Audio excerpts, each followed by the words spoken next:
On the screen behind me, you see my very first published book was Lost Scriptures of Giza. It was published by Book Tree Press in 2006, and it itself was the result of about 12 years, 11 to 12 years of very intense research. Those of you who have read Lost Scriptures of Giza, why don't you make a note, just give a one-liner opinion about what you think about it in the chat right here, because I know a lot of you have read this book.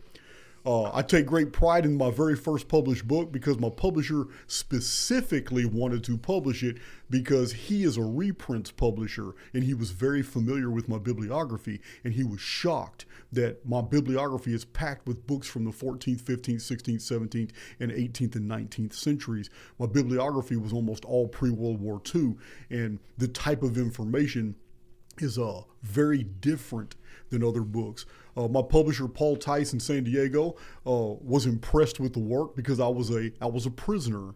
And when he read my manuscript, he had sent me a series of letters. And in those letters, he was very specific that he had never seen a book. He had never come across a work that had so much material with sources on the pre-flood world and on the life and on the reign and the ministry of Enoch.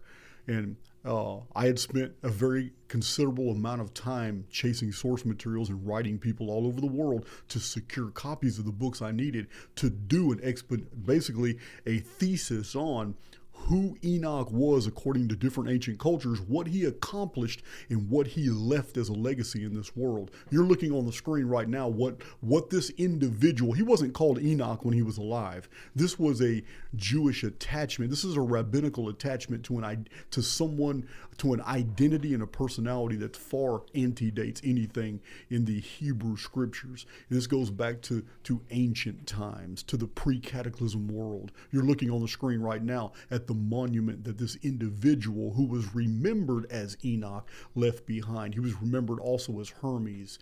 He was remembered also as Enki. He was a benefactor, architect, mathematician. He was an astronomer. He was basically a genius, and he came here for a very specific purpose. And when that purpose was complete, he literally vanished. No one knows what happened to him. Now, there are records that say he disappeared up into the sky. Others say he disappeared in a whirlwind. It doesn't really matter. What does matter is this personality has been identified by many pronouns in the historical record, and different civilizations have all remembered this individual in different ways. And after the passage of centuries, after the cataclysm, we have different cultures recording him in anthropomorphic ways. But those ideas that were attached to those individuals, like Thoth, the scribe of the gods, and Mercury and Hermes, the writer of the gods, the messenger of the gods. These ideas still attached to this personality. And this is what this book is about, Lost Scriptures of Giza. I was washed in the blood of the Lamb, twice baptized, a Christian, and when I wrote this book, and nothing has changed in my personality. I still walk the walk. I still do the work. I just don't call myself a Christian anymore. This is something you have to wrestle with, because I am very comfortable with my relationship with the Oversoul. I have no problem with where I'm at in the proximity of my spirituality with the Creator. This is something that other individuals need to work out among themselves. I don't care about those who judge me for not wanting to claim Christianity. The Christianity of today is not what we knew 2,000 years ago. And the Jesus who walked this world also is only known by Jesus of late provenance. His original name was not Jesus. Just like in Spanish, his name would be Jesus. In Hebrew, it would have been Yeshua. It doesn't matter what we call him. Somebody did walk the world, and they accomplished great things, but it was entirely spiritual.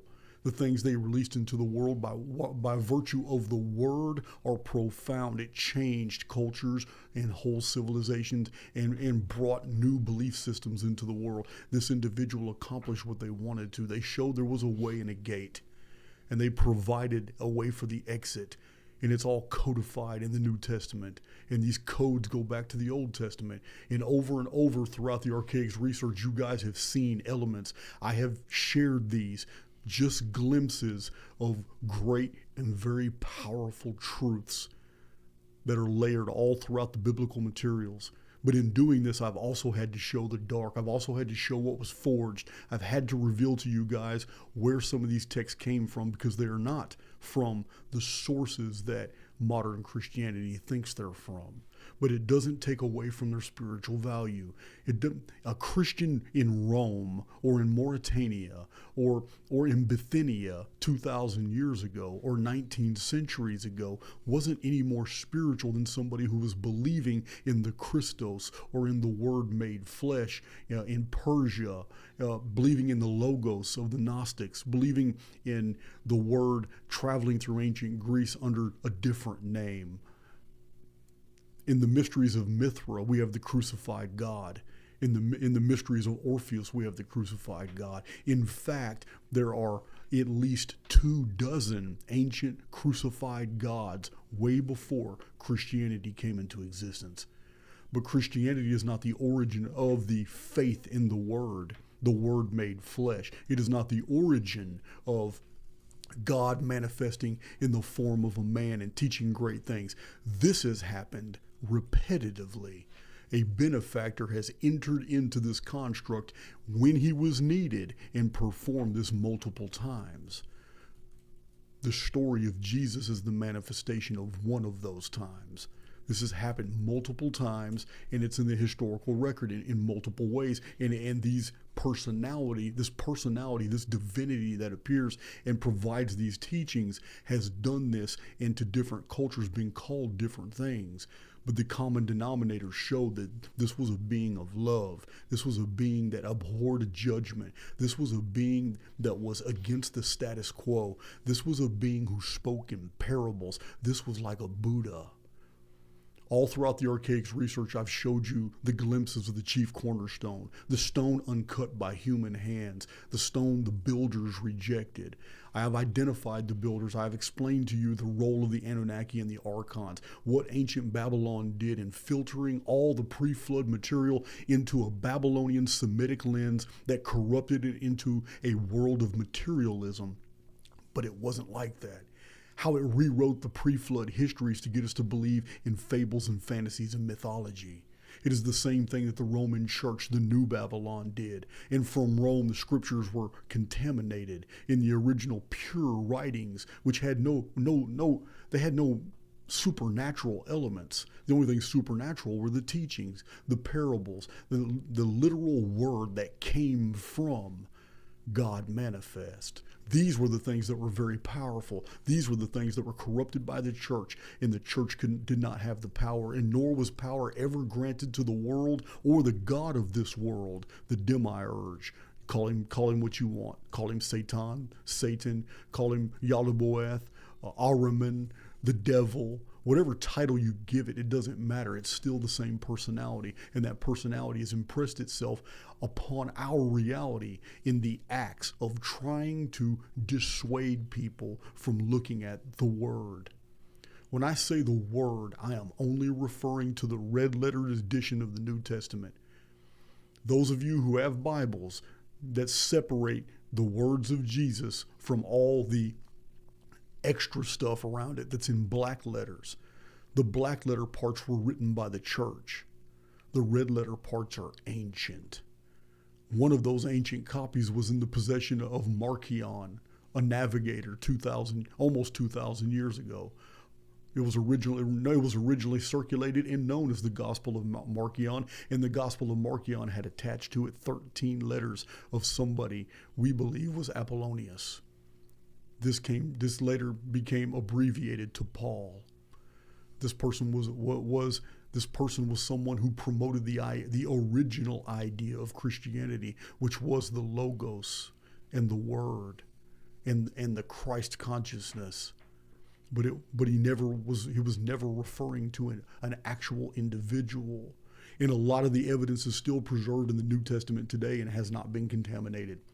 Many scholars have shown the evidence that in the New Testament we find in Paul's writings, he often speaks of Christ and Christ crucified, but there are no miracles of Jesus mentioned by Paul. The Apostle Paul in his 13 letters recorded in the New Testament not once refers to a miracle of Jesus. Not once quotes anything Jesus ever spoke. Not once ever explains a virgin birth. All these attachments that were added to the concept of the Logos, the Word made flesh who walked among men and taught divine things. This was the Christianity that Paul knew. Now, Paul does not cite many things that are found in Matthew, Mark, Luke, and John, and for good reason. But we don't need to go into that in this video. I have an entire Dark Scriptures playlist that goes into that. But what Paul did mention were very definitive things that are attached to the ancient mysteries. The mysteries conveyed that we are immortal souls, that we are passing through this world, and that we are regarded by the chief, the stone uncut by human hands. We are regarded as a stone ourselves. And in some ancient languages, the word men, the root in amen, means both soul and stone. In the Hermetic literature, we're given an excellent picture in the Shepherd of Hermas, which was originally a Hermetic text that was later Christianized, but it perfectly explains the role of the chief cornerstone and how the chief cornerstone supervised a project, and that the souls of men were weighted against the things that they had done in their lives, and some were deemed unworthy, but the ones that were worthy, their souls were infused in these beautiful white stones, and these stones were incorporated into a building, and this was the monument of man, and it got bigger and bigger and taller until the day when it was completed. And then only once it was finished, once this monument full of the souls of humankind was done, and every soul that was in the construction was found acceptable, that's when the chief cornerstone descended upon the monument of man to complete this giant parable of rock, this prophecy of rock. This is what this book on the screen behind you is about. Now, the reason I'm going into this detail is because there has been a lot of people confused about the spirituality promoted in the Archaix paradigm. I'm telling you now, there is no difference in me in what I promote compared to when I wrote this book almost 17 years ago. There is no difference. I'm the same individual. I basically have the same beliefs. They've matured. They've morphed a little bit. But they've also become more defined and clearer. I now see where the layers of deception have fooled the world into believing in a carnalized Christianity, which I no longer promote. I can't. I have seen through the veil, and I now know that the entire message of the Godhead was spiritual from the beginning, and a physical execution of a physical avatar is not required for this eternal security of immortal beings. They don't need anything in the physical realm to maintain any integrity in the security of their immortalhood. It's not necessary. It never was. This is the Babylonian Roman deception. This is the overlaying of religiosity on top of something that was initially spiritual. This is the problem I have with modern Christianity, is to think that an actual person was put on a cross and executed in this fashion, and that this would have been an acceptable sacrifice to the Godhead. No, that's perfect. That's perfect heathenism. And I'm not going to ever accept it. That's the way I used to believe. But now I understand that I am a spirit, and I understand that everything in the physical world around me isn't physical at all. It's actually a different mode of spirit. It's spirit vibrating at different frequencies, and this is why it has different contours and meaning to me. The entire world being a spiritual construct, there is no sacrifice necessary. The things of the Spirit do not require the shedding of blood. So, having said that, this original book that has this arcanum, this fantastic information about the true meaning of the architectural project of the Great Pyramid, who built it and why, and the spiritual teachings that were attached to this, and how this individual is either the same personality or is directly connected to the Word made flesh. That's this book here. My next book I want to discuss right here, Anunnaki Homeworld. In this book, I would have never been able to put together the minutia required, or the research that I needed to put this book, had I not had a very well-grounded understanding of the biblical chronology, the unfolding of events, we basically have chrono markers throughout the Bible. This is what we deal with. We don't have a chronology. There's nowhere in the Bible that says this is a certain year, and it doesn't work like that. We are given the years between events, so it falls upon us to find a single event in secular history that can be lined up with a biblical event. Because once that can happen, then the entire Old Testament can be dated. Everything in the Old Testament going forward and backward in time can be dated once we find just one single event in secular history that is verifiable, that overlaps with biblical history. And we've actually found about 11 or 12 of them now, but only one is necessary. A case in point is, way before I discovered the Phoenix phenomenon, I already had the Phoenix date. I didn't know that the Phoenix phenomenon began with the new heavens and the new earth, 3895 BC. I didn't know that was year 1 of the book of Genesis. I didn't know that biblical chronologist Stephen Jones and U.S. intelligence cryptologist R.A. Boulay had already worked out the chronology of the ancient world and determined what year 1 was, and determined that the Exodus was in 1447 BC. I didn't know at this time, when I was writing these books and doing my biblical research, that Immanuel Velikovsky had already determined from his own chronological research that the Exodus event in the 10 plagues was 1447 BC. I had never read Mellerish. I had never read a lot of these authors that I'm not even citing now because I can't remember them off the top of my head, but there are many, many historians that have already done the chronological material and determined these dates, that the Great Flood was 2239 BC, like Stephen Jones, biblical chronologist, has published. Now, Bruce Massey and several other people have published a scientific consortium that met in 1998, and all these different disciplines, from geologists and seismologists and anthropologists, archaeologists, ethnologists, they've all came together and they submitted their reports, and it was determined that the common denominator in the ancient world for a vast destruction of the world, a reset that basically collapsed every known civilization at that time, happened about 2240 BC. This was a scientific approximate that data has been reported since 1998 when they met, and it's been published in several books. It is a scientific bullseye for the Great Flood. I did not know that the Ogygian deluge happened in 1687 BC, and I didn't know back then that it was a Phoenix date, just like the flood date, just like 3895 BC date, which in Genesis is the Adam and Eve story, and the new heavens and the new earth, and the recreation from a previously existing world. I didn't know all these things. All I know is I'm reading different books, and I come across a reference in Josephus where it says that Abraham was born 292 years after the flood. And I know by virtue of my own research using a calculator and the book of Jasher alone, I had already determined that the Great Flood must have been in 2239 BC.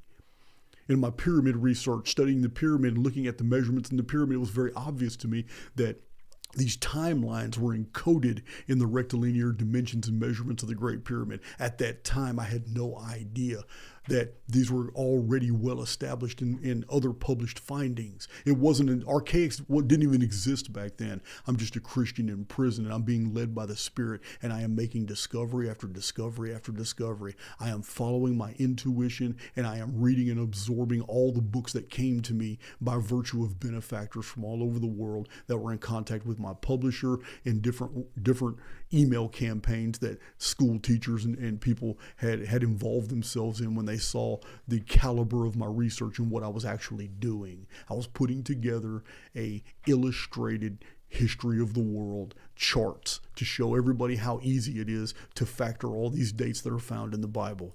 I had no idea this was leading to something. It ended up leading to Chronicon, but Chronicon only led to Archaix. And I'm telling you these things because the same spirit of the word, following the intuition given to me by the Logos, is the same power that fuels me today, day in and day out, to continue researching, to continue, making connections with people like Matt and our supporters and our the people who are moderators, it's the same spirit. It hasn't changed at all. Like I said, if somebody is doing the work, does it matter what they call themselves? So I continue in this vein, and I find all these prophecies in the Old Testament, mirror prophecies that are found in many other ancient civilizations, and they can be dated. Many of them are attached to those civilizations' own calendars, and this is what Anunnaki Homeworld was about.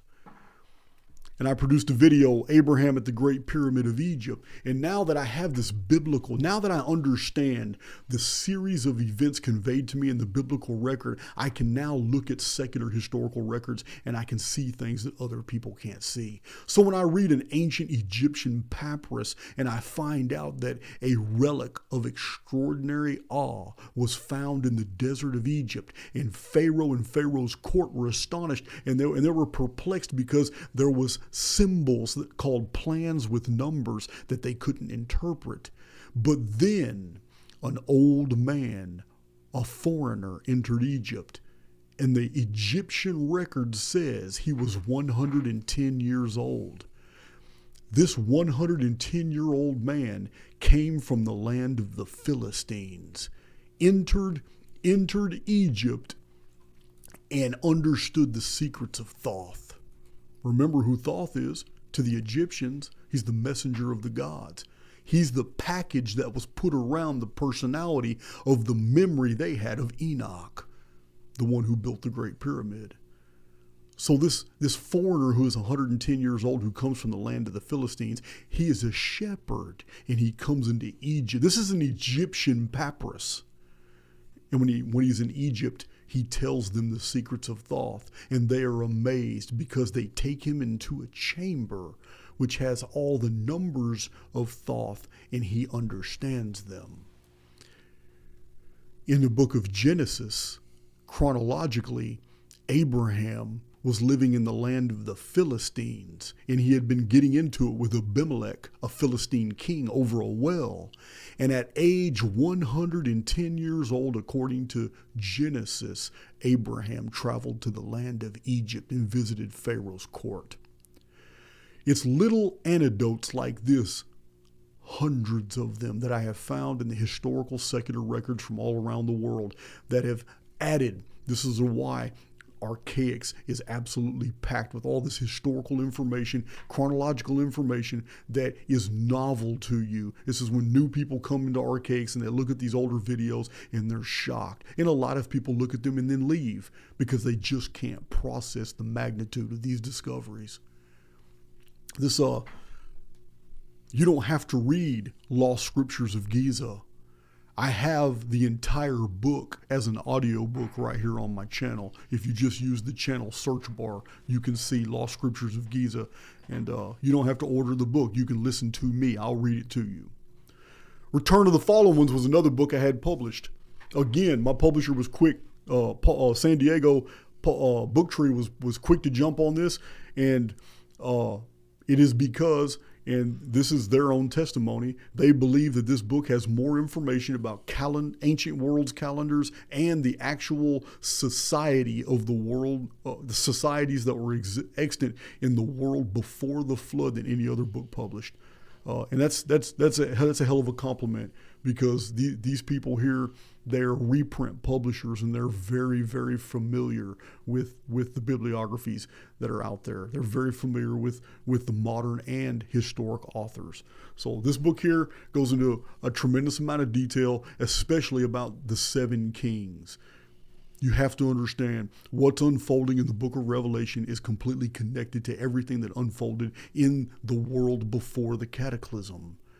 Pre-reset society, the Genesis vapor canopy world, it was ruled by 7 kings. And the cities like Shuruppak and Bat Tabira, they have concepts attached to them that are returning in the apocalypse period. So on my channel, by virtue of my biblical studies, which led me into the apocryphal text, which led me into the pseudepigraphical text, which led me into the Nag Hammadi text, which led me into the Dead Sea Scrolls. where I found even more profound parallels. Many things in the Apocrypha books, the pseudo-apocryphal books, and the Dead Sea Scrolls, many things fill the gaps in the biblical narrative. A lot of Christians are turned off by the Archaix material because they don't understand. Archaix isn't against the biblical record. It is filling the gaps.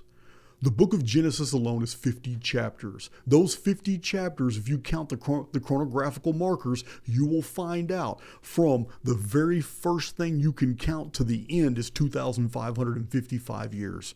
So the book of Exodus begins on the 2,556th year of the timeline.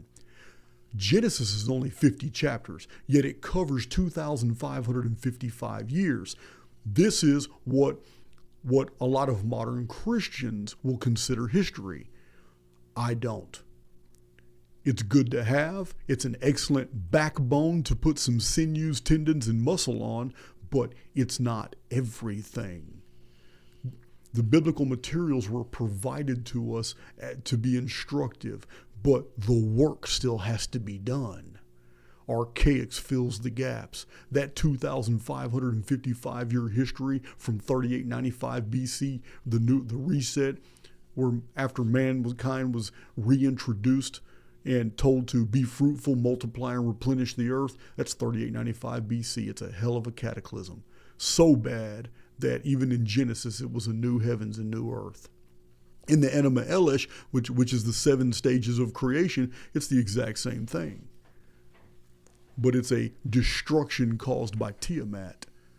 And this is what we find in Genesis. The waters of Tiham were the beginning, before the sun, before the moon, before the stars. It was the waters of Tiham in the book of Genesis. And the Spirit hovered over the waters. And the evening and the morning was the first day. And the first unit of time in Genesis was the day. And this is also a value of the Archaix research. As many of you know, all these ancient Vedic calendars, Sanskrit timekeeping systems, all the Sumerian, Babylonian, Akkadian, impossible to date time, 400 and 500,000, 500,000 year texts of the Anunnaki, all these old Babylonian mistranslations of older Sumerian pictograms and logographic material. Every bit of that's been corrected in the Archaix. This is why the chronology promoted in the Archaix research not only makes sense, but can be supported with a calculator. And I have shown in many, many, many videos that all these impossible long dates promoted by Zecharia Sitchin and all those who follow him can easily be abbreviated, not as years, but as days. Because Shar meant unit of time, turning of the stars. It never meant year at all. And this was known by Sumerologists before Zecharia Sitchin ever published his books. And I've cited those as well. So Dead Sea Text, Book of Enoch, and the giants on the screen behind me. This is a video on my channel to show you that the Old Testament names 5 races of giants. I believe they are the Rephaim, which are considered the unresurrected ones. That's Rephaim from Rapha. Rapha is a Hebrew root. It means an untimely fall from the womb. So it's premature births, but they grew up to be giants. This is the Rephaim. Then you have the Anakim, but the Anakim were noble giants. Yes, you really don't get the sense of that in Genesis. It just clustered in there with giants. But you do understand when you start reading the secular material and you find out who Anak was. And he was the son of Arba, and where their kingdom was, and how they claimed, what descent they claimed. Yeah, I revealed these things as well. The survivors of the cataclysm that we know of as Noah and Naamah, they had more sons and daughters after the cataclysm, and Anak was one of them. And Anak started an entire new line, and his lineage were gigantic, and they made it to ancient Greece and Argos in the reign of Phoroneos. And in the reign of Phoroneos, we have King Anax, and he claims direct descent from Uranos, which is our Noah. So I go into a lot of detail in that, and all this biblical research, all this spiritual research I was doing, and looking like at the apocryphal book of Sirach, Looking at, like I told you, the Shepherd of Hermas is a very long text, but it's very spiritual, about the chief cornerstone, the building of the Great Pyramid with stones and souls. Well, there are obscure references in religious and spiritual writings concerning the phoenix that never really made sense. And often in Phoenician and in Carthaginian, which are ancient Israelite, iconography, archaeologists have found many, many examples of phoenix symbols always in proximity to little pyramid symbols, and it never made sense to the archaeologists. And the reason it didn't make sense is because by the time of the 5th and 6th century BC, the phoenix had been relegated to a bird instead of what it really was. The ancient monuments all show, from Rashamra and Ugarit, from Assyria and the Hittites, even ancient Egypt, Sumer, Akkad, Urartu, Mitanni, Mari, Babylon. It's in reliefs all over the ancient world, and it has been totally misidentified. There is a symbol of a red disc with wings found everywhere. Some Egyptian gods wear it as a headdress. That is the phoenix. It appeared as a red orb in the sky on fire, and it had fiery wings coming off of it. And we have pitiful researchers that have come forth and claimed that that is just a solar symbol. It's just the sun, this red disc with wings, but it's not. It's the original symbol for the phoenix. It's even shown with pyramid structures. So in When the Sun Darkens, I give this information, but also in When the Sun Darkens, I show that this phoenix chronology is 138 years, and it's 100% in alignment with the actual biblical chronology, and this is no coincidence. It's no coincidence that 3895 BC, the Genesis, this is year 1 in the Genesis timeline. There's no coincidence that the pre-flood world is 1656 years, which is divisible by 138. The Great Flood at 2239 BC is the 1656 years, which begins 1656 years to 583 BC, when Thales of Miletus, a Phoenician by remote descent, predicted the darkening of the sun. It was the phoenix. There is no coincidences here when we find Josephus wrote that Abraham was born 292 years after the flood. Well, if the flood was indeed 2239 BC, as all these ancient writers say, and the Phoenix phenomenon shows one of its worst disasters ever at 2239 BC, then it's simple calculation of Josephus's 292 years afterward to provide the birth of Abraham at 1947 BC. This is really interesting because that means Abraham was born at 1947 Annus Mundi as well. Abraham's birth was at the calendrical nexus of two different timekeeping systems, one going forward in time, one going backward in time, and it's right there in the Bible. It is the biblical materials that provide us that in the year 721 BC, we get it exactly from the biblical material. 721 BC, the 10 tribes of Israel are carried into captivity in the same year that is found in the Assyrian eponyms, that a great age of the world passed.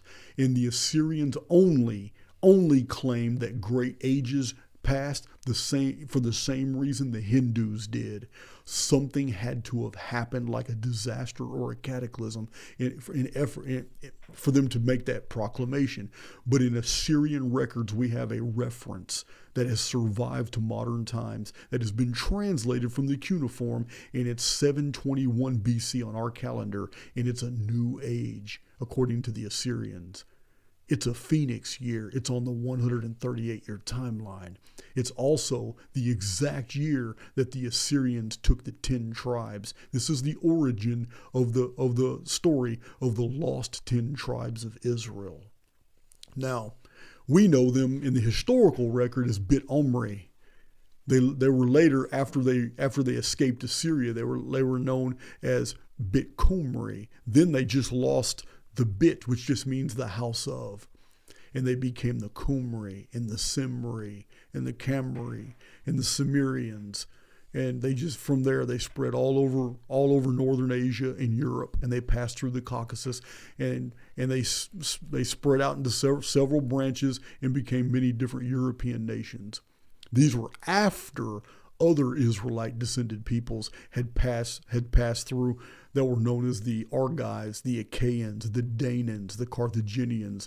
These were all Israelite descended peoples. And you have to understand, I have been very clear on my channel to educate you that in the historical record, the term Israelite is unknown. These people were never called Israelites. They never referred to themselves as Israelites. Israelite is purely a biblical designation created by Jewish scribes to describe their northern neighbors, who were Phoenicians, Aramaeans, and Syrians, and Amuru, or Amorites. When the sun darkens adds to the corpus of information that I was pulling from the biblical material, finding out that the real chronology and real history of the world, it completely enmeshes. It is absolutely perfect with the biblical chronology. And I was shocked to find so many historians who had published books and came up with the exact same dates that I did for different events in history, and excuse me, and yet they used completely different sources. This shocked me. It just blew my mind. So I started putting Chronicon together. Many of you have read Chronicon. I know you have. So research never stops. And now I have this great body of growing research on the Great Pyramid and on Enoch, biblical prophecy, biblical chronology, and now it's building. And now I have included the Phoenix phenomenon is now understood to me to be the origin. Listen to me, guys.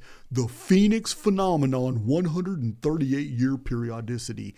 It is the origin of the biblical chronology because everything fits on it, not the other way around. Now we understand why the ancient name of Enoch comes from the Egyptian Fahanok, which means basically the house of Enoch. But then Enoch is broken down into more syllables. This is an ancient reference to the Benben stone in the mansion of the Phoenix at Heliopolis, the city of the sun, known as Memphis in northern Egypt.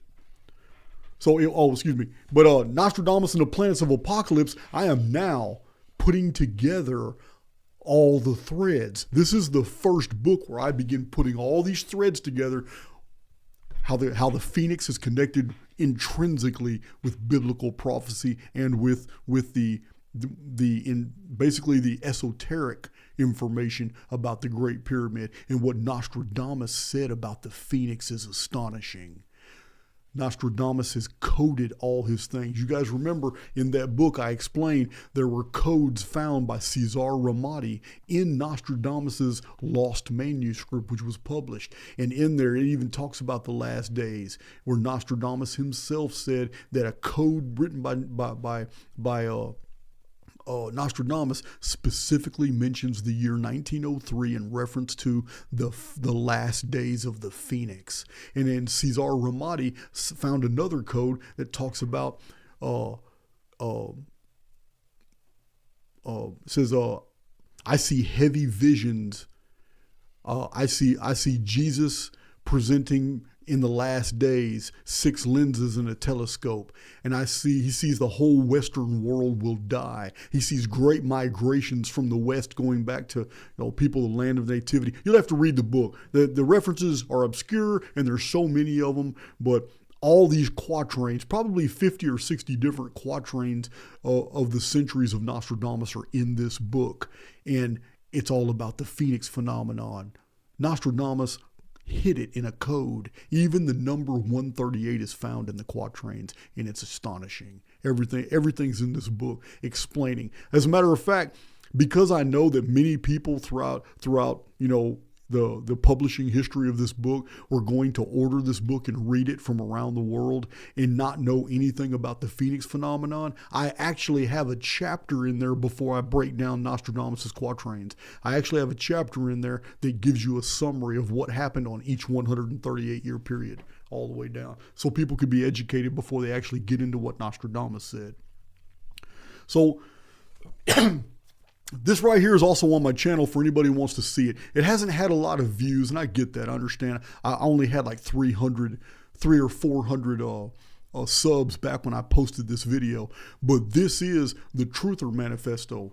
The Truther Manifesto is describing exactly what is expected of a spiritual individual in this type of community online. You might want to check that out. It's rather deep. It's deeply spiritual and philosophical. A lot of people have agreed with its tenets, but I composed this from several different sources, and a lot of it is just me. But this is the Truther Manifesto, and the reason I'm showing it right now is because you have to ask yourself, does it matter if someone's doing the work? Are they a Christian? Even if they don't call themselves one. This is something you're going to have to wrestle with in your own life. But the Truther Manifesto might open some of your eyes as to where we are in our relationship with the Oversoul, and if it really matters what we call ourselves in our journeys. So in the course of my studies, of course, the Rephaim and the Anakim giants, but there's also 3 other races: the Zuzums, the Zamzumums, and I believe now the Horims were a sub-race. The 5 races of giants, if my memory serves me, 5 races of giants: the Rephaim, the Anakim, the Zuzums, the Zamzumums, and the Emums. Emums means terrors in Hebrew. Those are the 5 core races of giants mentioned in Genesis. In Genesis chapter 14 and chapter 15, when the emperor Chedorlaomer came and attacked the Near East and sacked the cities of Sodom and Gomorrah. On his way, he decided to humble the nations of the giants. It was a major war. It's the very first war mentioned in Scripture, and it is a war of humans against giants. Genesis chapter 14. I got a video about it, but my book right here goes into a lot of detail about it. This is Giants on Ancient Earth. It's available on Amazon. You can also watch the video goes into a lot of the detail about Giants on Ancient Earth. So Awaken the Immortal Within. Again, a very popular book. A lot of you have read it. For those of you who have not read it, maybe some people here will provide their opinions about what they found in that book and how it changed their life. But Awaken the Immortal Within, it is basically my testament. It is my understanding of the world we live in and how it operates and how we can use it to our advantage, and how the Oversoul has provided this for us to be co-creators so that we can practice the very divinity that we're going to become. Awaken the Immortal Within is not just a template for how the world is today. It is also a series of instructions on how you can embrace your destiny as a co-creator and not just create the conditions that you want to live in, but even affect the lives of others. That's what this book is about. Awaken the Immortal Within is a very little book. It's like 90 pages. It's not big, but it is my signature of spirituality. And if there are people in the Christian community who want to condemn me because they see it completely different than anything that Jesus promoted, then you have your work cut out for you. You really do.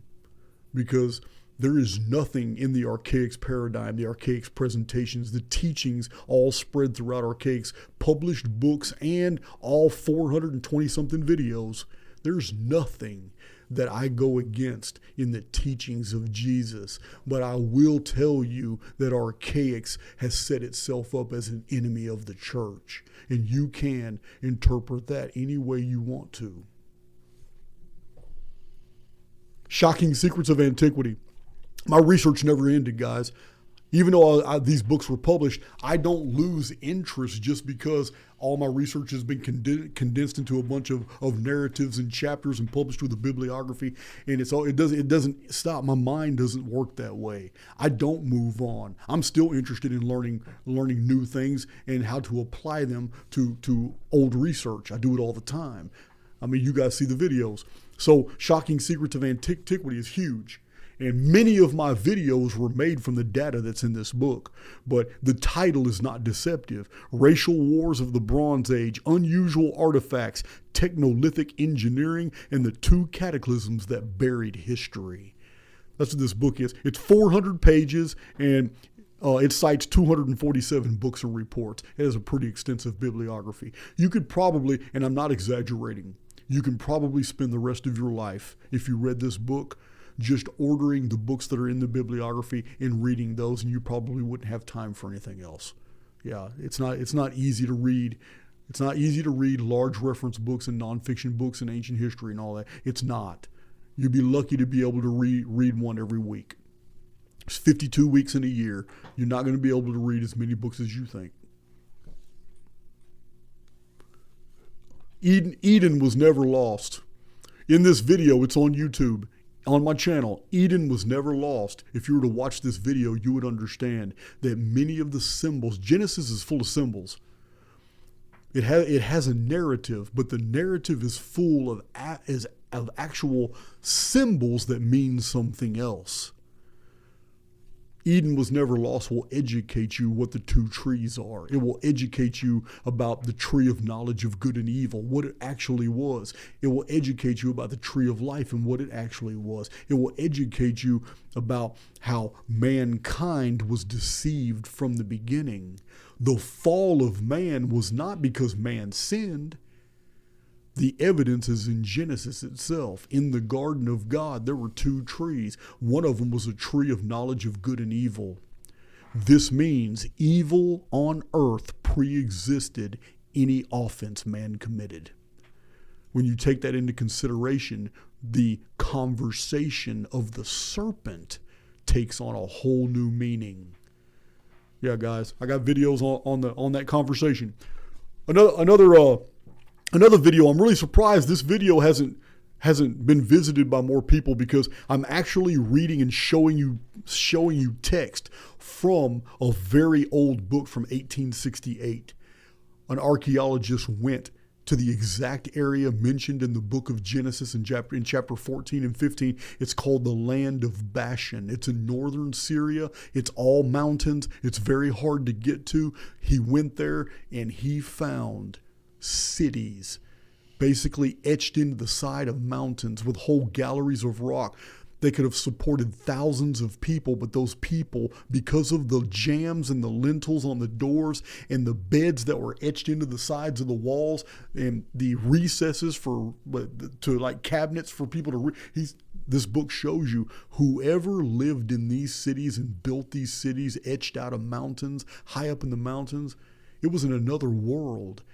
These people had to have been 9 foot tall or taller to have been able to easily use these doors, these steps, and the building techniques are absolutely amazing because even today it is not understood how it is possible to make the jambs of the doors and the hinges of the doors all of the same rock and still be able to move.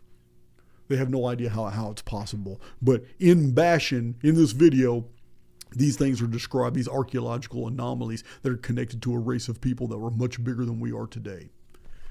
This video is on my channel.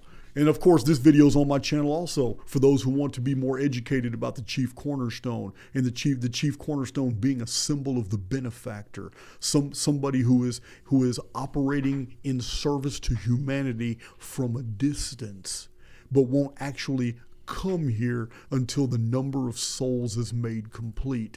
This is the stone the builders rejected. Another video on my channel is Enoch reigned before the Pentapolis. The Pentapolis is a reference to the 5 Sumerian cities, the last 2 being Bad Tabira, which is a mining district, and it was a central hub of a vast metropolis before the flood.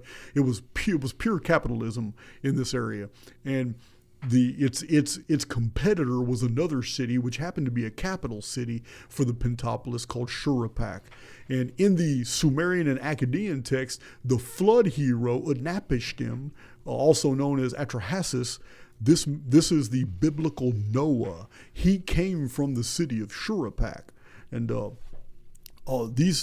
this is in the Archaix epic, and some of it's mentioned in the Epic of Gilgamesh, when Gilgamesh travels far away to go find Utnapishtim before Utnapishtim dies, who was the flood hero. He's the flood survivor, and Gilgamesh wants to know about immortality, and he wants to say, "Hey man, how come you haven't aged a bit? The flood was a long time ago. You were already old when the flood happened, man. How is this possible?" And Utnapishtim tells him of a place he needs to go involving a serpent. It's all metaphor, but he tells him where he needs to go. He needs to find this plant, and there's a serpent protecting it or whatever. And all these elements, I mean, they comport with the biblical narrative, but they add significant details. And this is the value of Archaix. With the Archaix research, you have a single individual mind that began with the biblical narrative, who read the Bible. I have the notes to prove it, handwritten notes. I've read the Bible over 40 times through, Genesis to Revelation, finding all kinds of things out, keeping my notes, comparing my notes, writing all kinds. I have 3 videos that just show you the level of research that was conducted just on the Old Testament. I'll show you those here in a minute. They're on my channel now. They concern the Old Testament God not being who he says he is. Now, he is the God over those Jesus always condemned. So here in this video here, we have Enki and Enoch are one. A lot of people have a problem with that, but you got to see all the material. You got to understand. Enoch is a rabbinical memory of a personality from before the flood. Enki is a Sumerian memory. His original name wasn't Enki. Enki's just a title. It just means Lord of the Earth. But it's talking about an actual personality, a benefactor personality who was condemned later, but he had done something very valuable for humanity. But the condemnation didn't come from humanity. The condemnation came from other gods who were offended that he had included humanity into some divine purpose, some knowledge humans were not meant to have. So he became the trickster. He was labeled the trickster, and as the trickster, he is known through all the Native American legends. He is a trickster that other gods despise, but he always benefits humanity. He always provides humanity what humanity needs when they need it. And for this reason, the other gods are always angry with him, and they label him as a rebel. Enki, the trickster, Enoch was the first errant. Stone of the Gnosis goes into more detail. This video is also on my YouTube channel. It goes into more detail about the symbols in the book of Genesis and the symbols that are spoken in the New Testament and the book of Revelation that allow us to understand the real core teaching that's being thread through the Old and New Testament about the God of this world. The God of this world is the God of the Old Testament. And the hidden benefactor is the one that visits humanity periodically, but always ends up crucified, always ends up in a bad situation, or at least those are the tales that are told about him when they try to carnalize him. But this is the benefactor, always coming in and out of the construct to help humanity, but always demonized by the lords of the construct, the builders. Remember, he's the stone the builders rejected. In this video here, this is the Anuna Files Part 20. The date of the Exodus is key to the Anunnaki chronology. This video will educate you on the crossover. It is fascinating.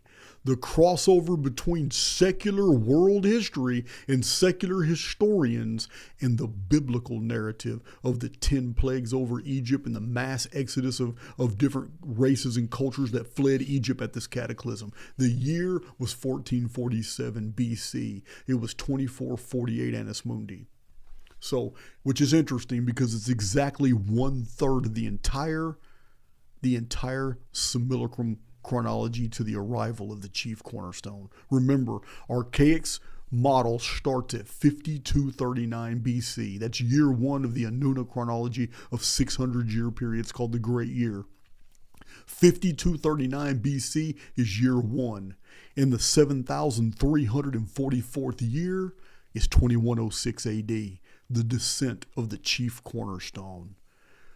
This is precisely 7,344 years, or 2448 times 3.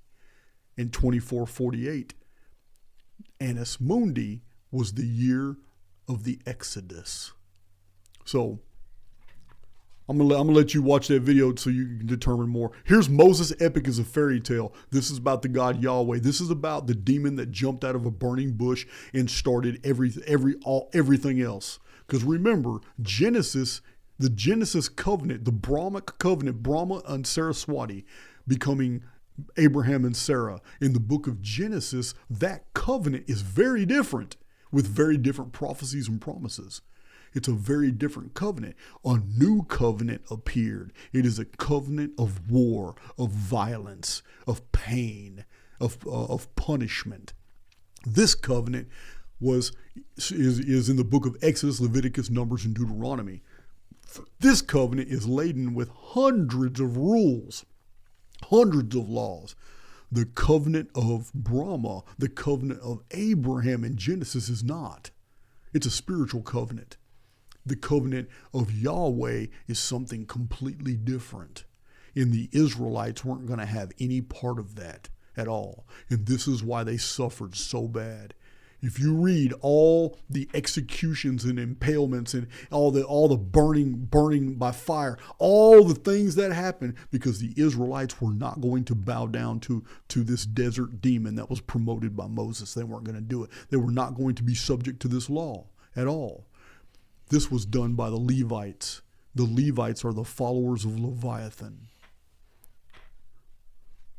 The scenario that I just provided you is given even more detail because the Old Testament even verifies exactly what I just told you in a series of passages involving dragon, cockatrice, demon, serpent. It's all right here, snake. When you look up with a concordance those references and just those references alone and isolate them, there's a code. It's the serpent code in the Old Testament. If you don't know what I'm talking about, you might want to watch these videos. They're in my Dark Scriptures playlist.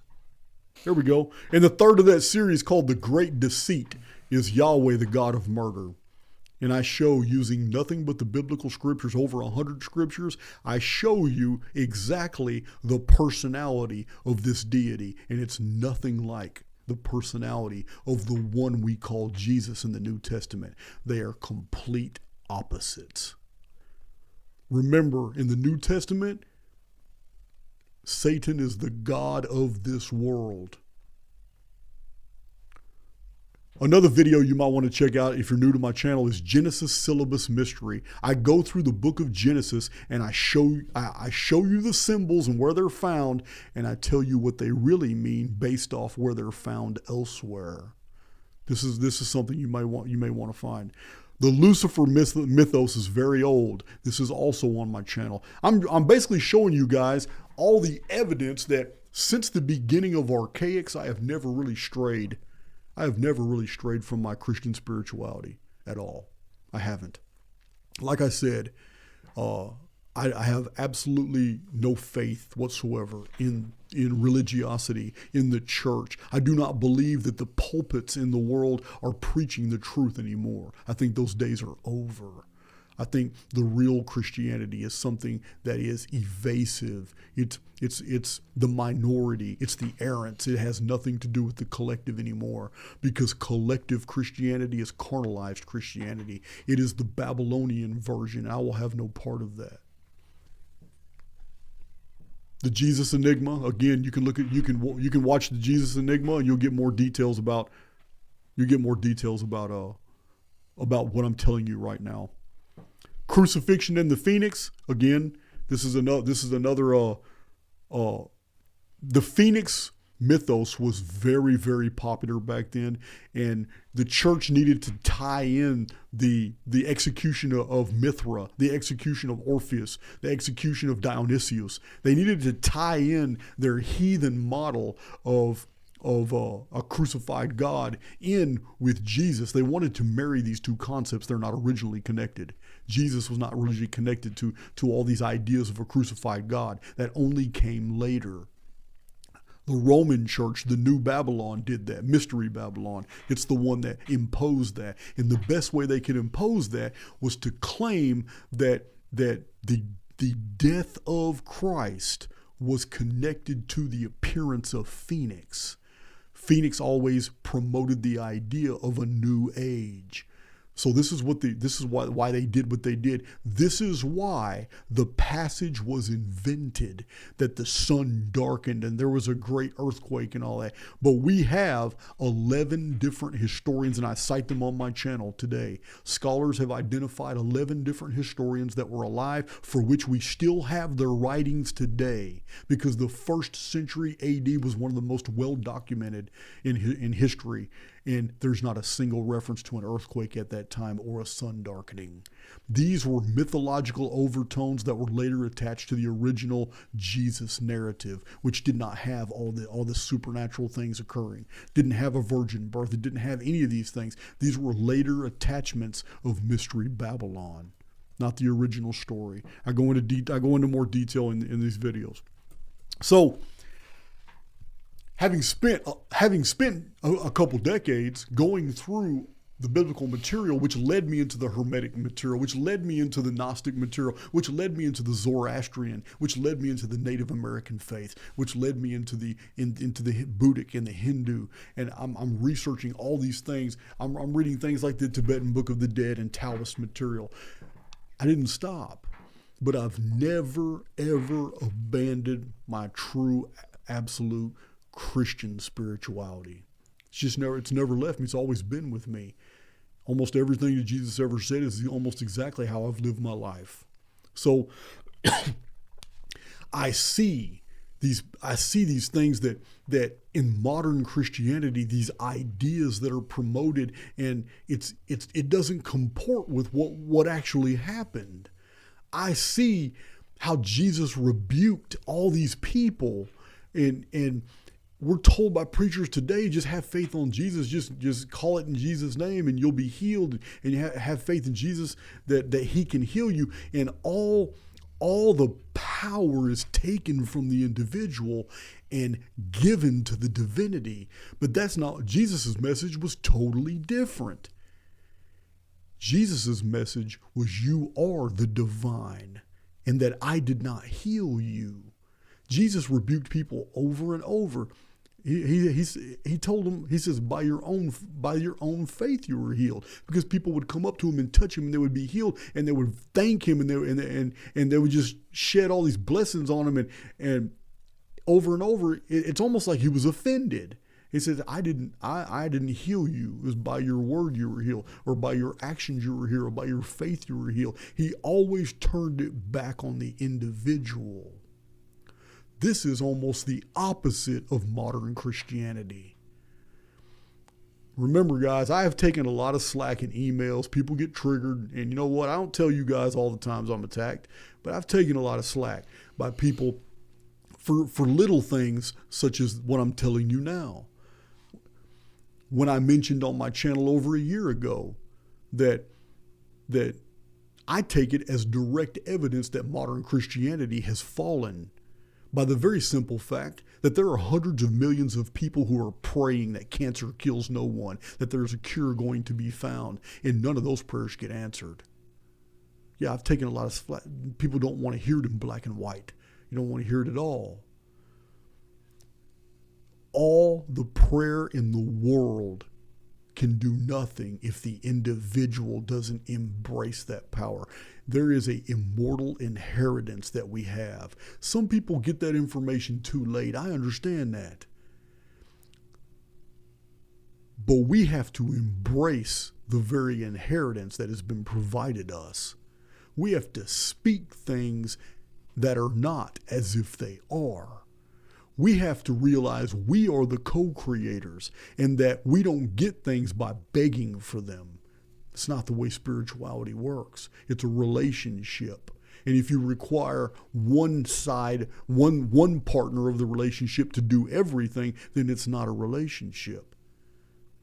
Jesus said, by your own words, you are healed. By your own actions, you are healed. But today we're taught to lean on the cross, to give it all to God, to pray for deliverance and pray for all these things. We're basically told to remain in stasis and wait for God. Be patient.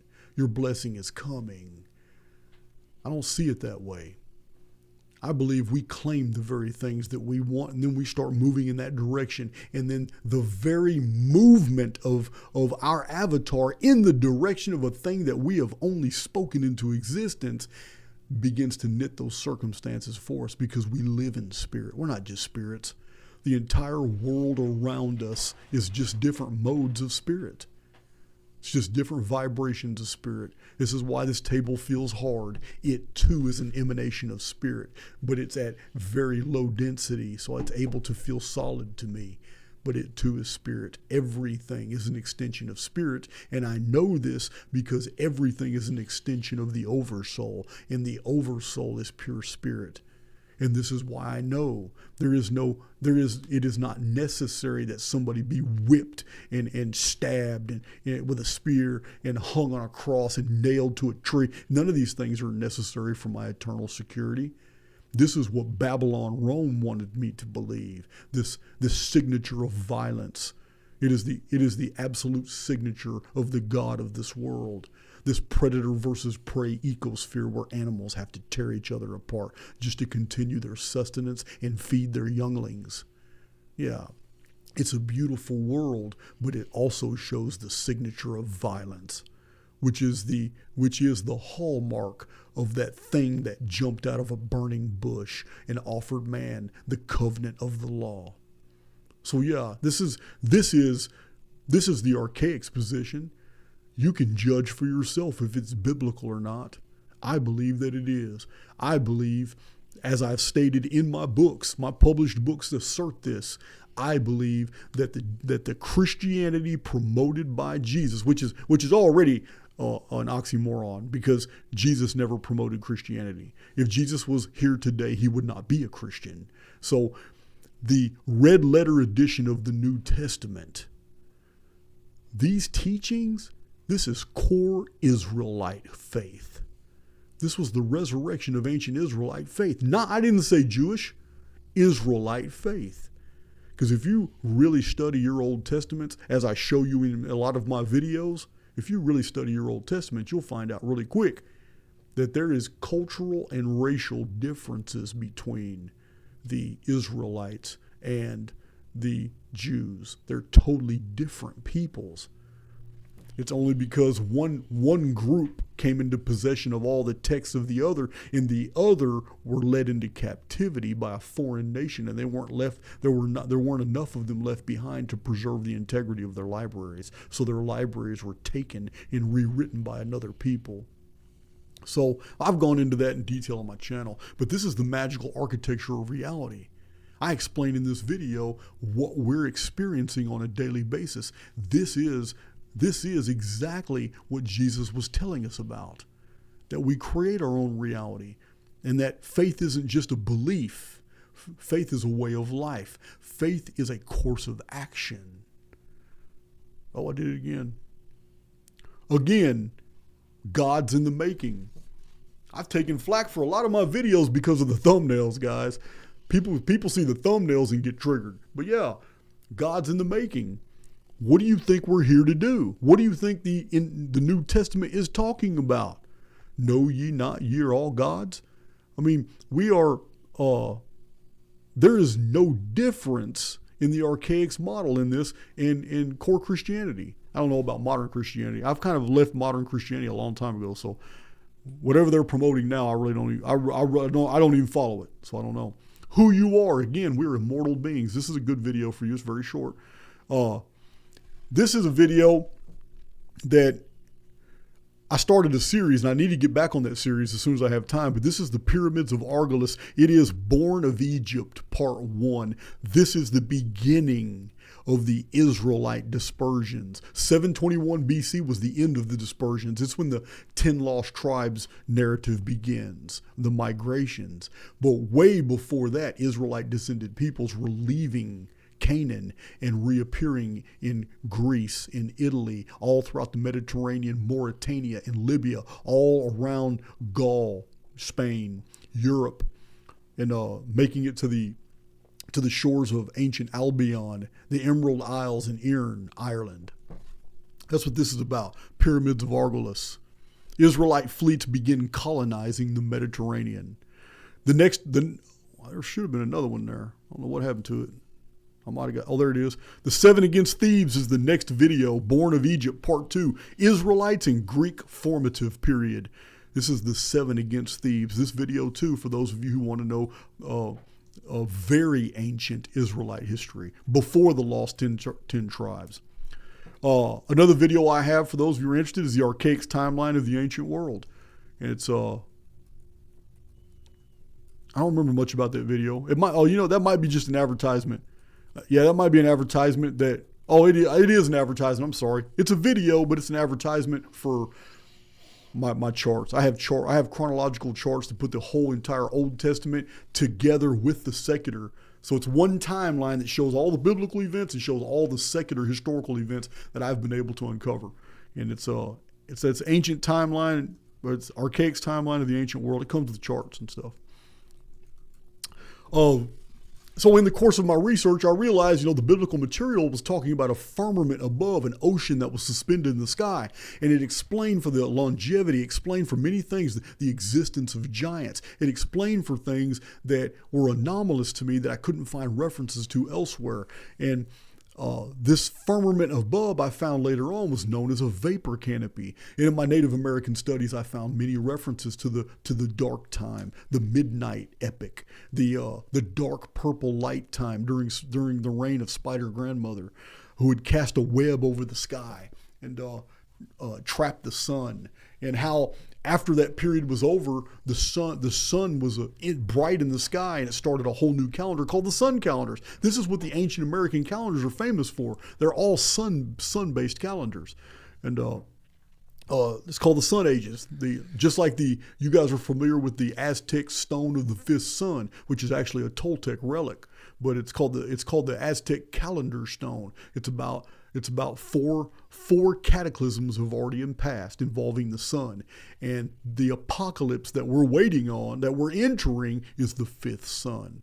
And it will end too with a new age. But the vapor canopy period, unknown to historians, this is probably one of my first vapor canopy videos. I've had several. Also on my channel, I have these 4 videos on the Great Pyramid because extraordinary claims require extraordinary evidence. I'm not going to talk out the side of my mouth, and I'm not going to tell you things. I'm going to show you, as I do over and over in my videos. So this amazing chronology of events that can be verified by multiple sources which I have put together in Chronicon and shown you on my channel, it's found in the Great Pyramid as well. And the unit of measurement in the Great Pyramid is very well established as well. And the only measurements I will ever use to promote the Apex calendar, as you see right here, are the measurements that are now accepted by the scientific community. They are accepted by Egyptologists. They are accepted by Zawi Hawass over the Egyptian Antiquities Department. These are the ones that were done to the 1,000th of an inch by Sir Flinders Petrie. So those are the only measurements I use. And in using those measurements, we find that all the world chronology, the biblical chronology, and especially the entire Phoenix chronology all fits perfectly within the rectilinear dimensions of the Great Pyramid using a little unit of measurement that was discovered in the 1800s by looking at a bas relief in the antechamber of the Great Pyramid. And the researchers in the 1800s realized that the builder of the Great Pyramid had included a little boss on a granite overhang as a unit of reference, and everything in the Great Pyramid is measured from that point, and that boss is an inch. They call it the pyramid inch, and it's just a coincidence that it's not quite, but it's almost identical to the modern inch. But this is called the pyramid inch. And I provide a lot of detail about the pyramid inch and how the Great Pyramid has a self-referencing measurement system within it. So you will never get the measurements wrong because each measurement is self-referencing. It's fantastic. That's what these videos are right here. Part 1, proving the future was recorded in Giza. Part 2, prophecies of rock. Part 3, timelines of the ancient future. Part 4, the end was an ancient science. These are just 4 of about 18 videos I have that show you all these historical timelines that are recorded in the Great Pyramid. Here's another video I have on my channel that is actually enriched because of my Christian education, is Titans, Giants, and the Vapor Canopy Fallout. And then this video, which hasn't been watched by a lot of people, because it's probably old, but this is Secret Teachings of Archaix, Keys to the Deep. There's nothing unchristian about these teachings. It's just my packaging is different. Like I said, I'm really against carnal Christianity. We have When is the Apocalypse? Are we in it yet? This was a very popular video when it came out. It started some other videos, but When is the Apocalypse? Are we in it yet? It is by virtue of my Christian education, spending so many years with my nose in a Bible is the reason why I'm able to do these presentations with the depth of analysis that I do on the eschatological passages and show you how they cross-reference with other passages. It's because of that history. So I'm very glad that I went through the years that I did doing all this research, even though I'm no longer really that person. I don't buy into the carnalized Christianity anymore, but it did help. Those years did help. Here's another one, the Archaic Secret, Origin of the Apocalypse. I believe in this video I'm telling you where the Orphic, the mysteries, the Gnostics, Cerinthus, the Sibylline books, and how many passages in the book of Revelation are far older than the text itself. Mark of the Beast. Why has this not begun yet? Here it is right here. Also, I've written several books that I've never had published. My publisher will publish everything I write. I just haven't had time to get all the new notes, put it in there, edit it, and then send it to him. He'll publish everything I have. One of these books is King of the Giants, Mighty Hunter of World Mythology. I give the historical material that I have found from multiple sources about a man named Amar Udaak in Sumer, who later became Merodach in Akkad, who was called Marduk in Babylon and Nimrod in the Bible. He had a hell of a career. He was a giant slayer. He had a hell of a career. He is the Mighty Hunter of World Mythology, but this small book covers the unknown histories after the flood from 2239 BC to 1772 BC, when Nimrod was killed by none other than Esau. In the Hule Marsh, Esau was disguised as a boar. Remember, guys, in Greek mythology, there are a lot of boar hunts where the actual king becomes the victim, and the boar is a disguised god that kills the king on his horse. These are nothing but a retelling of this original story. This is King of the Giants. And for all these books and all these charts and this thing, I'm telling you, the links are in the description box right now. I just did that before I started this video. So this video here is Prophet of the Gnosis. Paul is the historical Apollonius. This may be of interest to you guys. Why the 13 letters of Paul promoting the Christ Christianity is very, very different than Matthew, Mark, Luke, and John. This is a video, but it's just an advertisement for 337 charts on a single PDF download. all the charts I'm talking about here. Here's another video, transmute spiritual stasis to true power.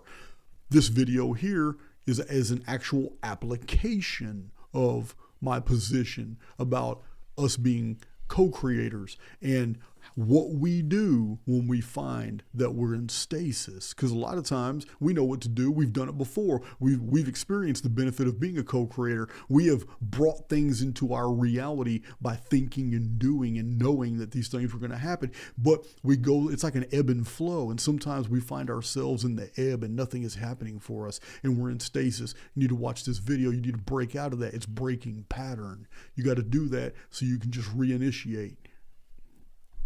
Forgotten Gospel of Marcion, forging fantasy into fact. Here's another one, guys. A lot of my Christian upbringing comes out in this video, that research. Another one, Vow of Silence, ancient mystery cults and the Son of God. These are all in the Dark Scriptures playlist.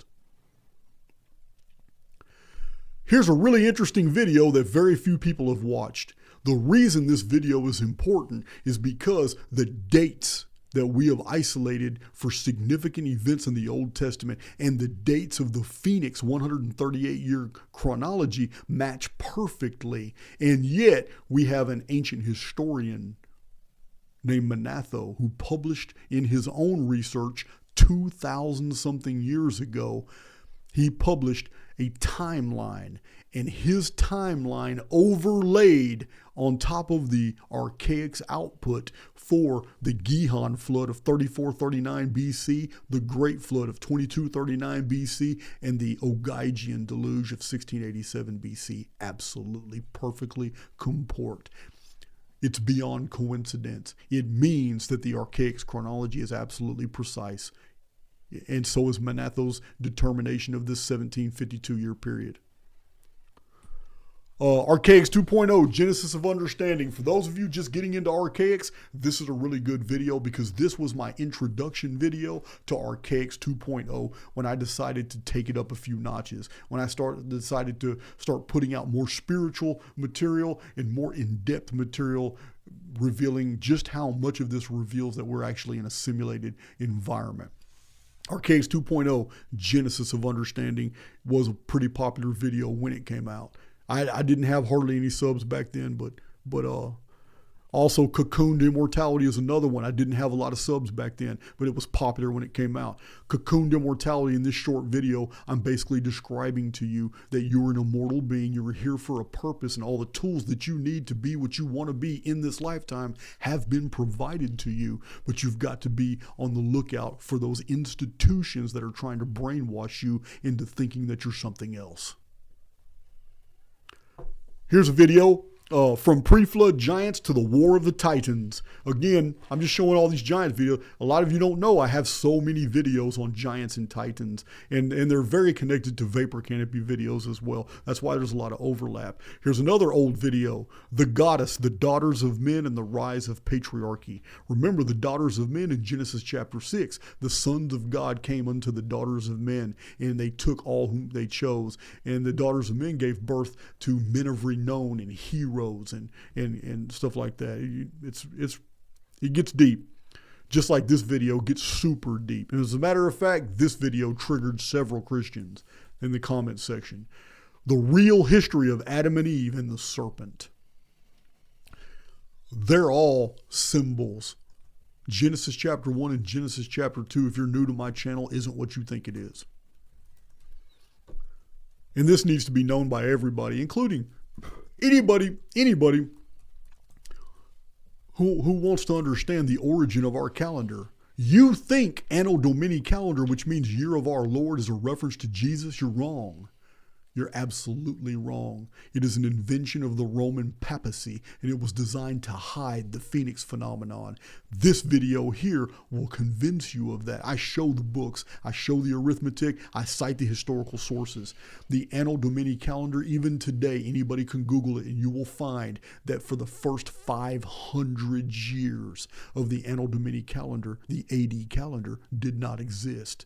It is a calendar that was invented in retrospect to hide something. And Anno Domini, year of our Lord, is not the Lord you think it's talking about.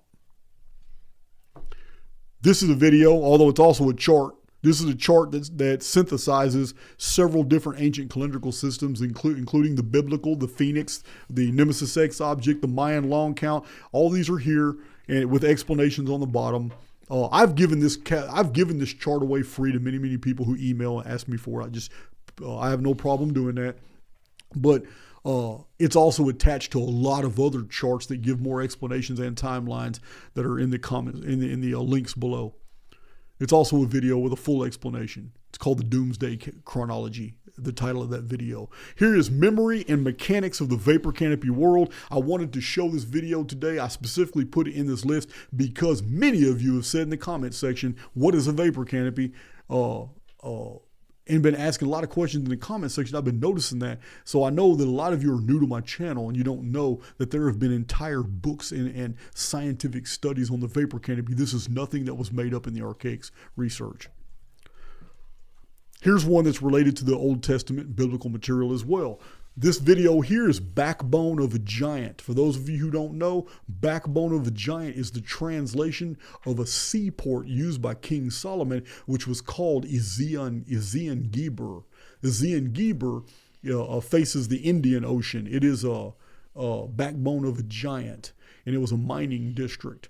But this is Gate of the Sea Kings, and this is a very informative video about the Heleolithic Maritime Empire and the Israelite navies that used to patrol the coasts of Europe, India, the Mediterranean, and it's a pretty informative video. Here's another book that I've written that I just haven't had time to publish, written 100% when I was a carnal Christian. This is Earth's End from the Beginning. This is a book on biblical prophecy. This is Counterfeit Apocalypse. This is showing the biblical prophecies paint a picture that a false apocalypse is going to be engineered before the true apocalypse begins. That's it. That manuscript the link for that manuscript is also here. Here's the Lost Scriptures of Giza as a video on my channel. You don't have to buy the book. You don't have to read the book. You can listen to me.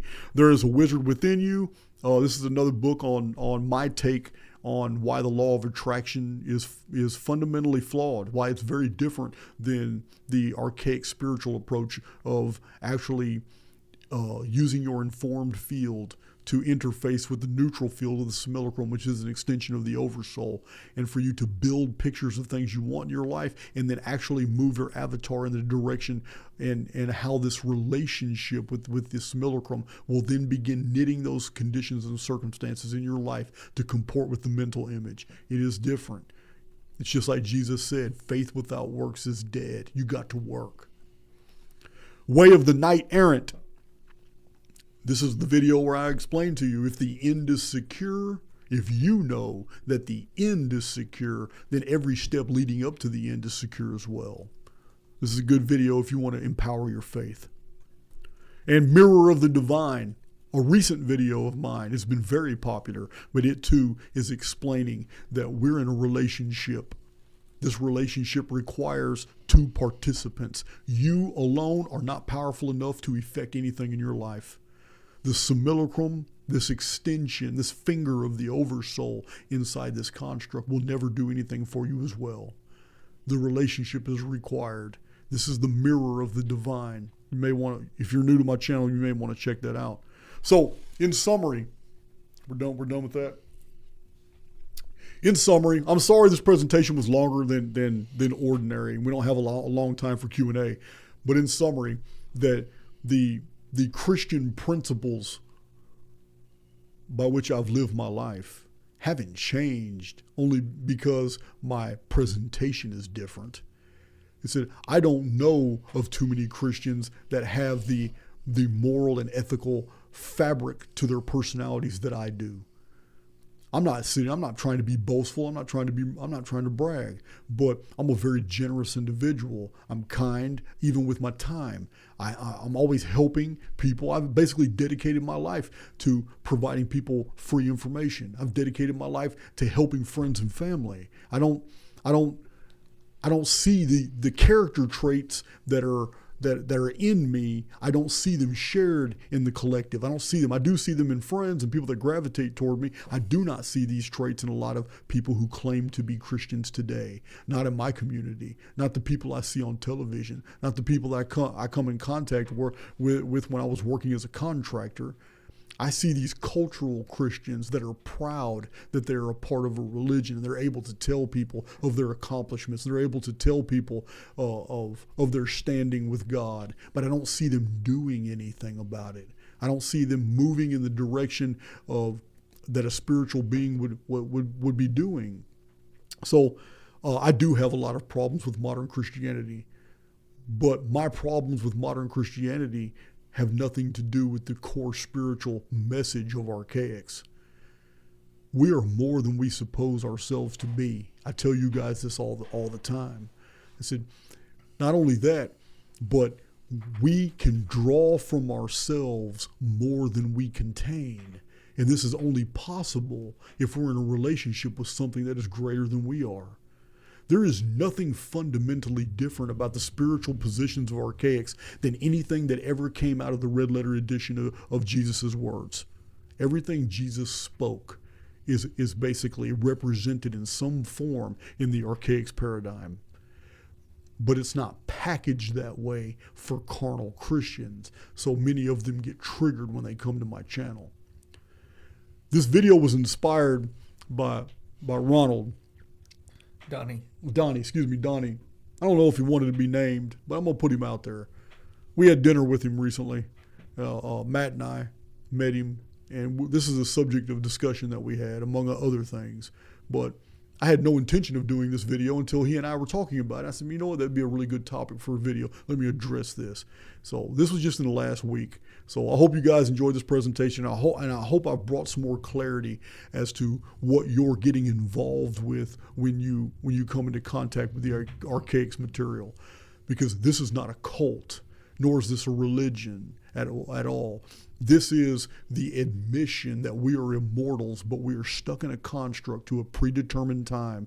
And that predetermined time is an event in the future where a benefactor is going to finish his work. Until that time, we're here, so we make the best of it.